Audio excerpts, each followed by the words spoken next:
Class 9th में पढ़ते हो और इस बार अपना फाइनल एग्जाम देने वाले हो तो ये 10 सवाल का उत्तर दो। जी हाँ बच्चों, यदि दम है तो ये 10 सवाल का उत्तर बता दो।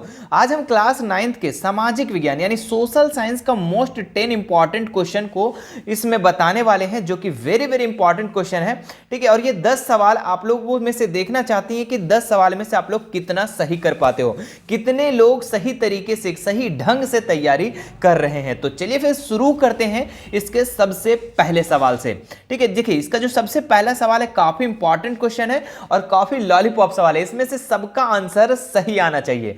ठीक है, देखिए फ्रांस की क्रांति कब शुरू हुई? ठीक है, तो देखिए ऑप्शन है 14 जुलाई 1789, 14 जुलाई 1779, 14 जुलाई 1769, 14 जुलाई 1759। ठीक है, तो फ्रांस की क्रांति कब शुरू हुई थी बच्चों? तो ये कब हुआ था? ठीक है, देखिए आप लोग इसका आंसर कमेंट में कर सकते हो या फिर मन में सोच सकते हो।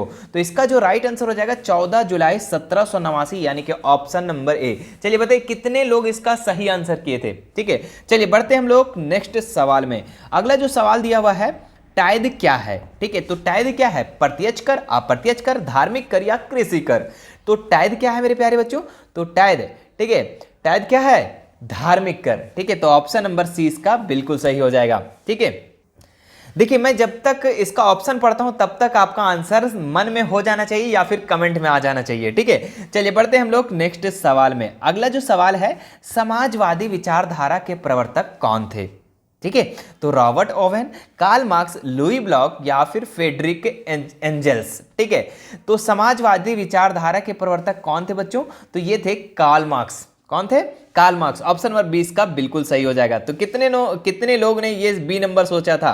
ठीक है, चलिए आगे बढ़ते हैं नेक्स्ट सवाल में। द्वितीय विश्व युद्ध कब से कब तक हुआ? तो द्वितीय विश्व युद्ध कब से कब तक हुआ था बच्चों? 1939 से 45 तक, 1918 से 39 तक, 1914 से 18 तक, 40 से 45 तक। ठीक है, तो इसका आंसर बताइए फटाफट।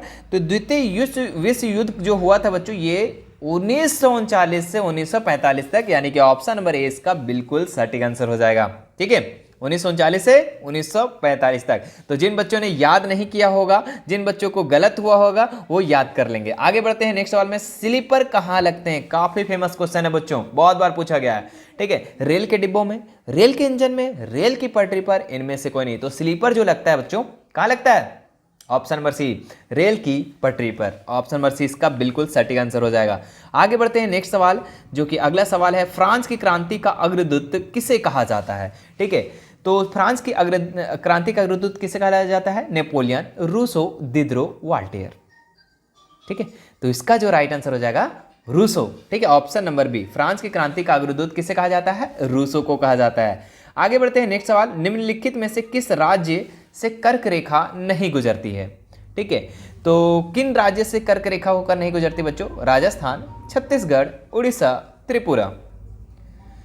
तो उड़ीसा से होकर कर्क रेखा नहीं गुजरती है, ऑप्शन नंबर बी है ना, मतलब कि ये ऑप्शन में इधर उधर हुआ है, ये सही हो जाएगा। उड़ीसा, उड़ीसा जो है बच्चों, ये कर्क रेखा इस राज्य से होकर नहीं गुजरता है। राजस्थान से गुजरता है, छत्तीसगढ़ से गुजरता है, त्रिपुरा से भी गुजरता है। ठीक है, चलिए आगे देखते हैं लोग। एक स्थलीय भाग जो 3 ओर समुद्र से घिरा हो क्या कहलाता है? तट, द्वीप, प्रायद्वीप या कोई नहीं। ठीक है, तो एक स्थलीय भाग जो 3 ओर समुद्र से घिरा होता है बच्चों, उसको क्या कहते हैं? प्रायद्वीप कहते हैं। ठीक है, तो ये ऑप्शन इसका बिल्कुल सटीक हो जाएगा। ठीक है, एबीसी में थोड़ा सा यहाँ पे मिसप्रिंट हुआ है, तो उसके लिए आप लोग देख लेना। ठीक है, तो एक स्थल भाग, एक स्थल भाग है बच्चों। ठीक है, स्थल भाग है और उसके 3 साइड से अगर समुद्र है तो वो क्या हो जाएगा? प्रायद्वीप हो जाएगा। लेकिन अगर चारों साइड से समुद्र है तो क्या होगा? तो द्वीप होगा। तो दोनों चीजों को आप अच्छे से अंतर कर लेंगे कि अगर एक स्थल का 3 साइड से समुद्र है बच्चों तो उसको हम लोग प्रायद्वीप कहेंगे, और चारों साइड से अगर समुद्र है तो हम लोग उसको द्वीप कहेंगे। तो ये दोनों अंतर को, बेसिक अंतर को याद रखना है आप लोगों को। ठीक है, छोटा सा अंतर है। आगे बढ़ते हैं। पालमपुर का मुख्य सिंचाई का स्रोत क्या है? ठीक है, कुआं, तालाब, नहर, नलकूप। पालमपुर का जो मुख्य सिंचाई का जो स्रोत है बच्चों, ये क्या है? तो ये है आपका नलकूप, है ना। ऑप्शन नंबर डी इसका बिल्कुल सही हो जाएगा। आगे बढ़ते हैं नेक्स्ट सवाल हम लोग। हरित क्रांति क्या है? तो कृषि में विकास, दूध में वृद्धि, उद्योग में विकास, इनमें से सभी। ठीक है, तो हरित क्रांति जो है बच्चों ये आपका कृषि में विकास है। ऑप्शन नंबर ए इसका बिल्कुल सही हो जाएगा। ठीक है, क्या कौन सा हो जाएगा? Option number A. ठीक है, तो ये था बच्चों आप लोगों का 10 महत्वपूर्ण सवाल। मुझे आशा है कि ये 10 में से आप 10 जरूर सही किए होंगे। ठीक है, और कितने बच्चों कितना किया होगा एकदम सही सही आप लोग बताना। ठीक है, कमेंट करके सही बताना आप लोग 10 में से कितना उत्तर सही किए हो।